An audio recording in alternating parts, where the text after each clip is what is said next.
స్వామి వివేకానంద గురించి కొన్ని విషయాలు తెలుసుకుందామా? స్వామి వివేకానంద బాల్య నామధేయం నరేంద్రనాథ్.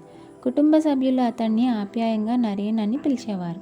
నరేన్ దుందుడుకు బాలుడు, కానీ అదే సమయంలో చురుకుదనం, కార్యదక్షత, సమయస్ఫూర్తి అతడిలో విశేషంగా రాణించాయి. కొన్ని సమయాల్లో అతడి అల్లరి శృతిమించినప్పుడు తల్లి భువనేశ్వరీదేవితో సహా ఎవరూ అతన్ని అదుపులో ఉంచగలిగేవారు కారు. నరేన్ అల్లరిని అదుపులో ఉంచడానికి భువనేశ్వరీదేవి విడిగా 2 దాదులను నియమించింది. తల్లి తరచూ అతడి అల్లరిని చూసి విసిగి వేసారి కుమారుణ్ణి ప్రసాదించమని పరమేశ్వరుని ప్రార్థిస్తే ఆయన తన భూతగణాల్లో ఒకదాన్ని పంపించాడు అంటూ వాపోయేది.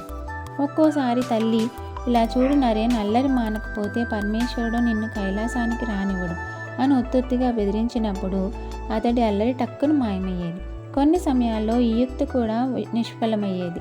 అతన్ని శాంతింపజేయడానికి శివశివ అంటూ తల్లి తల మీద చన్నీరు కుమ్మరించేది. దాంతో అతడి అల్లరి అణిగి ప్రసన్నుడవడంతో ఆమె హమ్మయ్య అనుకునేది. తన జీవిత పర్యంతం నరేన్ అచంచల శివభక్తునిగానే ఉండిపోయాడు. పేరు ప్రతిష్టలు, లౌకిక సంపదలు ఏనాడు అతన్ని ఆకట్టుకోలేదు.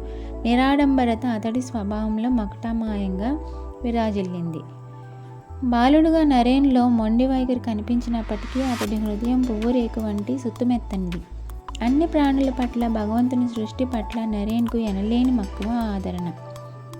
భగవత్ సేవార్థం తమ జీవితాలను అంకితం చేసిన సాధువుల పట్ల నరేన్ ప్రత్యేక గౌరవాభిమానాలు చూపేవాడు.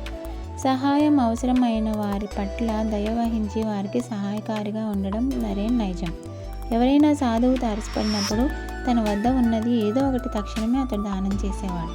ఒకసారి పెద్దల పర్యవేక్షణలో ఇంట్లో ఆడుకుంటున్నప్పుడు నరేన్ ఒక కంఠస్వరం విన్నాడు. చుట్టూ చూసి బయట నుండి ఎవరు పిలుస్తున్నారో చూద్దామని క్షణంలో వాకిలి వద్దకు వెళ్ళాడు. బయట భిక్ష కోసం చినిగిన బట్టల్లో ఒక సన్యాసి కనిపించాడు. అప్పుడప్పుడే ఇష్టంగా ధరించడానికి అలవాటు చేసుకుంటున్న ఒక నూతన దోవతి మాత్రమే నరేన్ వద్ద ఉంది. ఎలాంటి సంకోచము లేకుండా వెంటనే దోవతిని విప్పి దాన్ని ఆ సన్యాసికి ఆనందంగా ఇచ్చేశాడు.